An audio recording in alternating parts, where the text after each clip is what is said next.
Hey guys, it's Annabelle from the Free Ends again, and it is Finance Friday, where I'm talking about my journey to getting to own my own home via mortgage. I am still currently living with my parent, my mum, and she's still in Ghana. And like I said last week, I acknowledge that what I want to do to help my mum and move forward with my life is just, I couldn't achieve it. So I have just accepted what I couldn't do, and I'm just battling the feelings that come with not being able to help my mum in the right way to get things sorted so that I can move on with my life. So now it's just me thinking of helping myself. So I've been back in the country a little over 3 months, and I'm just calculating and assessing in my head that, like, okay, so if I get a job, the job that I'll probably get will be minimum wage, because we are in lockdown, tier 4, maybe tier 5, and the jobs that are available to me with my experience, they are minimum wage. So once tax is taken, if I were to be in a shared accommodation or shared house or whatever, renting a room somewhere, or flat share, house share, whatever you want to bloody call it, after paying rent and bills and all the other stuff that goes along with employment, it doesn't leave a lot of money left for saving money for a mortgage, and it doesn't leave enough for paying the debts off and building my credit in time. The time frame that's in my head of it all. And I don't want to remain in this personal crisis. I just don't want to remain in it. It doesn't feel good. It's not what I want out of life. What I want out of life is marriage, mortgage, and motherhood. And I'm making steps to that. And that's what this channel is about. And obviously the personal crisis still exists. That's why I come to this little quiet space to freely talk at whatever volume I want and just get it off my mind. And even if I need to make a phone call, I can make a phone call, or, it's just having that personal space again. It's not motivating me to move out, because in the back of my mind, what I failed to achieve when helping my mum during the global pandemic border closure, who doesn't have a ticket, so should I say my mum doesn't have a ticket, so trying to help my mum get a ticket during this global pandemic, I just failed at it. So rather than keeping hope alive,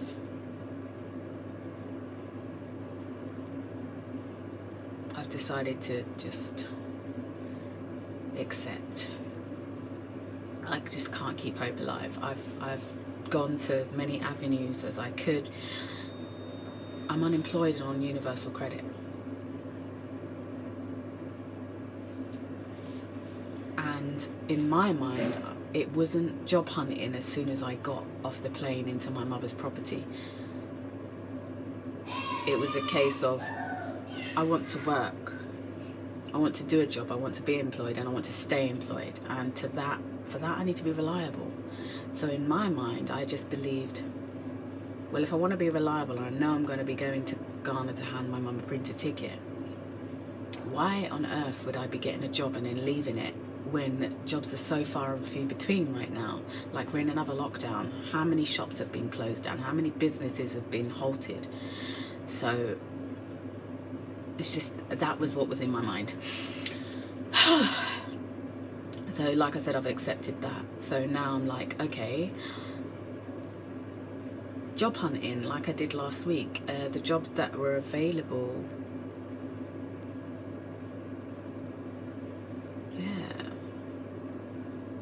I started to think, this is minimum wage that's available. And the one job that I saw that I know I could do was a voluntary job, unpaid. So would I take an unpaid job whilst looking for paid work? when I know I can do the job, I have experience in the job. I don't know, it's just a lot's gone on. So like I said, let me get back on track. My thoughts are just being derailed, right? So minimum wage would be about, after tax, £900 a month. Then when I looked at what's available in London for renting and what I could afford if I was to be earning £900 a month with my debts and with saving for a mortgage, that's the goal, right? Being in my own space, controlling my own space, and just living that grown woman's life. That's what I'm trying to do. It's just not going to be doable. So yeah, and also trying to pay my debts off during this global pandemic. Like, I got locked out of my banking, so I'm now going to have to try and find myself a bank that will accept cash deposits with the details. So it's just too much going on. Like,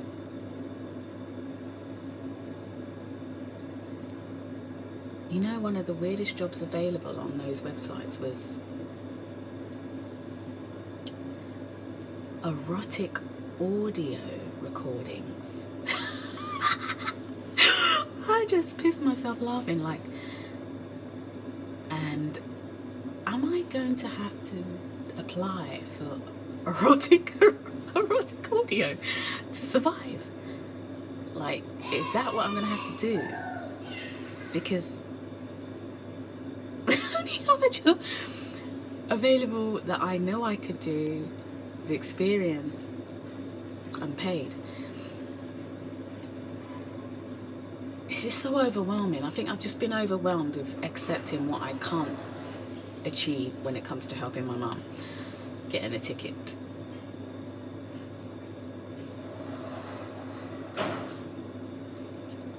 to come back home and deal with her grown woman life in England. And just so many things that I've had to sort of deal with without prescribed medication from my GP, which I was rejected for.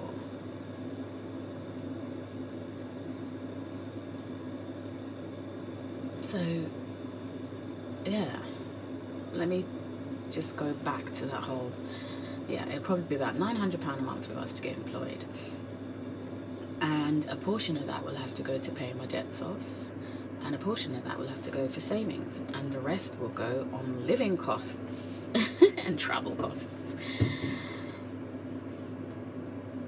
So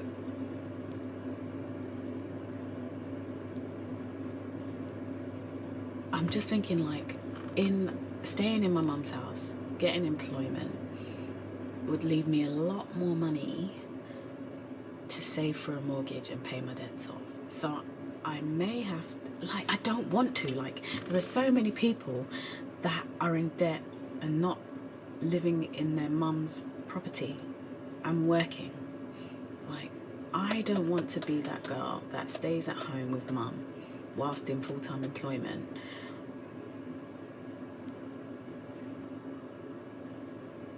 just because she's in heavy debt, financial debt. I guess if I do option A of getting employment and staying in my mum's home until my debts are paid off,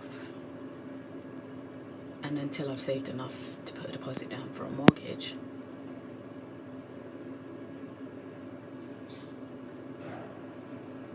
there'll be a lot of crushed. It's just gonna affect dating. With marriage on the mind, I feel like it's just gonna affect it. With what's going on with my mum and the personal crisis I'm in, the last thing I want to do is start a romantic relationship whilst I'm living with my mum. So I guess in my mind, I have to weigh it up with the goals, the 3 goals that I have: being a mum, getting married, and owning my own home. Like, I just don't even know if that's going to be doable.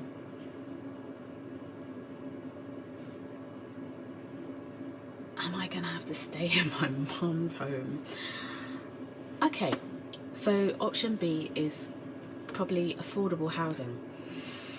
Affordable housing with the council where my mother's property is situated.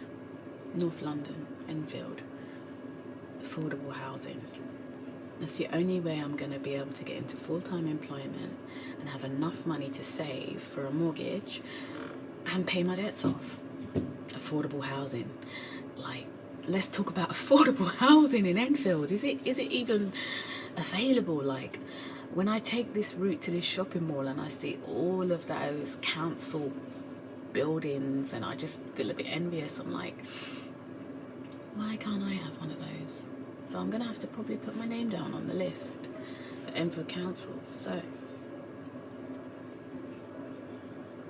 affordable housing in Enfield. Yeah, I'm going to do it. I'm going to have a little look now. Right. Council housing, Enfield. That's option B.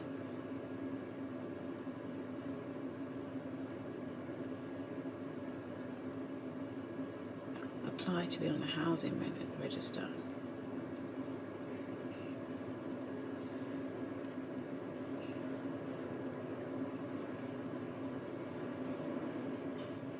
Yeah, that's option B. Option A is private renting, and the most I could afford on a minimum wage.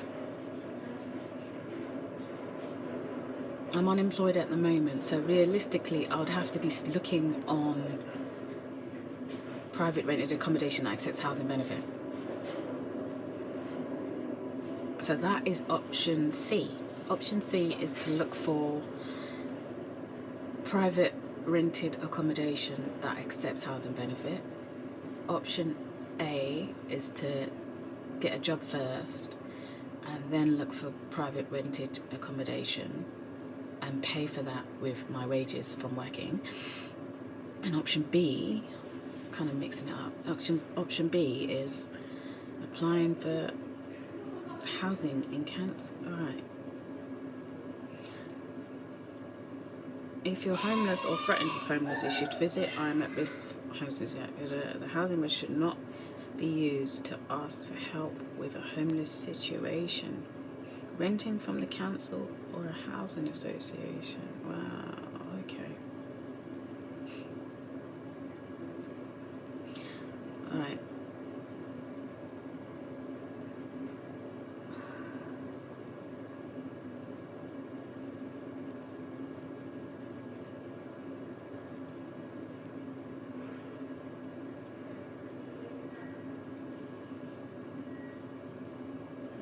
Okay, so I've got a call to make an appointment.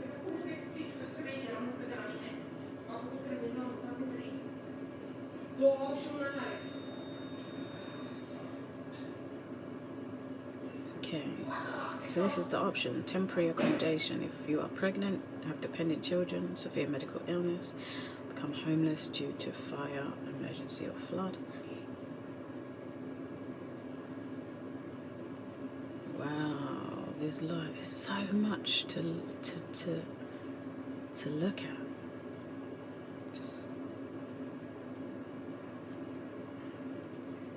So if about the housing register, okay, social rented housing can only be allocated to eligible if you are subject to immigration control, have supplied. You're not eligible if you've been convicted. Okay. Need to move because of medical grounds, unsanitary and unsatisfactory housing conditions. Have a need to move to a particular location, to be near medical facilities, or if you're homeless. So, okay. Only those awarded sufficient points can bid for a suitable property. Those awarded enough points will be getting da-di-da-di-da.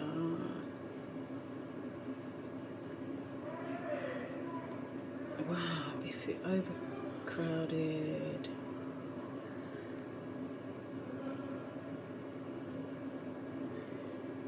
Wow, so okay, renting. So how do you get on the register then? There should be a lit.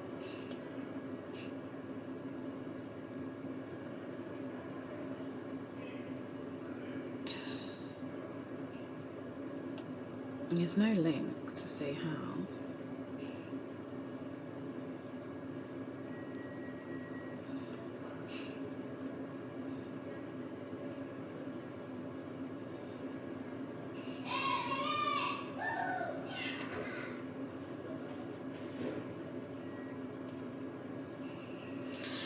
This website is, sorry to leave you there without me speaking my thoughts. Oh God.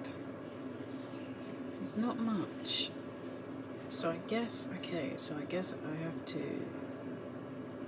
The Civic Centre is closed. Okay. So that's the options. And obviously, because of the coronavirus, so I've got to go and get some money and get some credit and phone and find out. So it's either applying for affordable housing from Enfield Council, or looking for a job and then going on to spareroom.com and trying to find a room that way with suitable housemates, understanding housemates, or stay at my mum's, work, save, pay the debts off, save for a mortgage and apply that way. So that's the trouble I've had with making the decision, because of what I experienced in these 3 months of trying to help my mum. I put my basic needs to the back burner. That's probably why I ended up with no money. The personal crisis as well didn't help with that.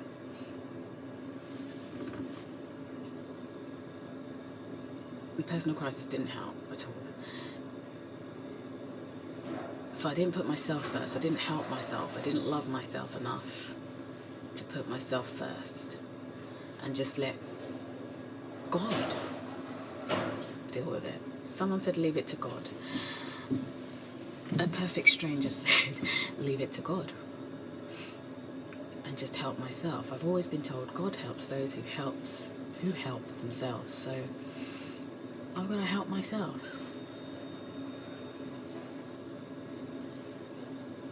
I guess my confidence has been on a low when applying for jobs, because I would just sort of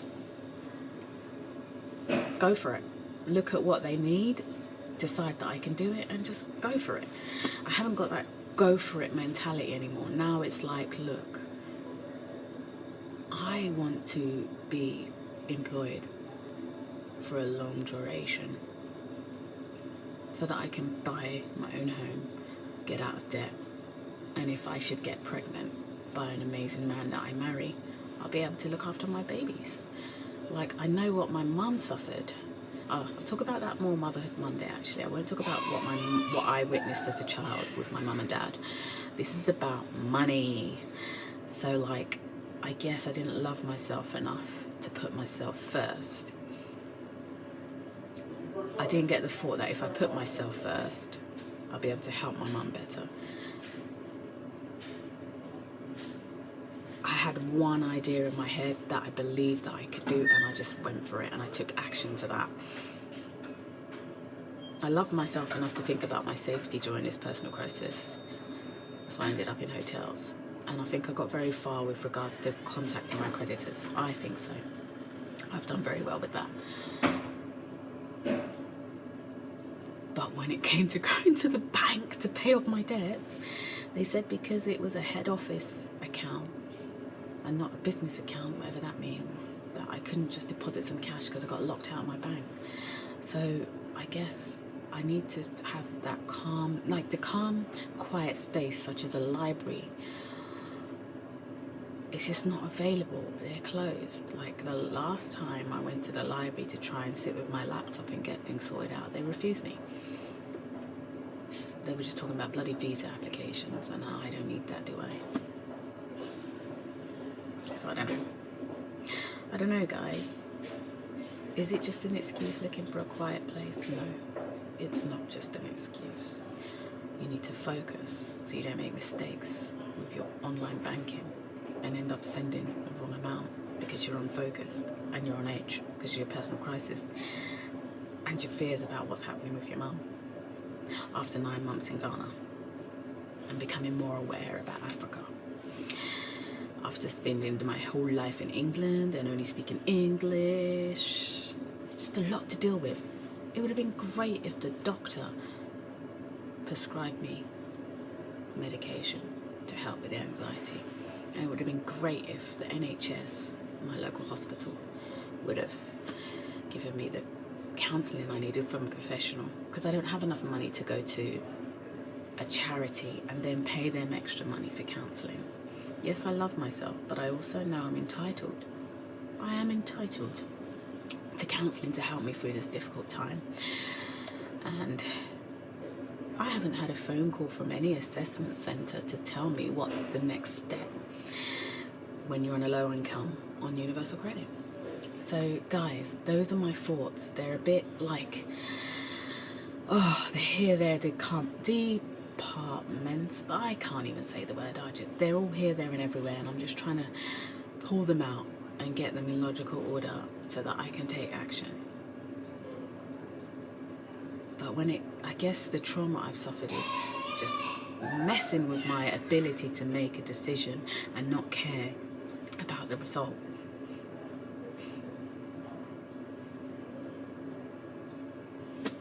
Mad, right? So those are my 3 options. Option A, B, and C. So I guess next Friday I'll be able to tell you what happened with option A, B, and C.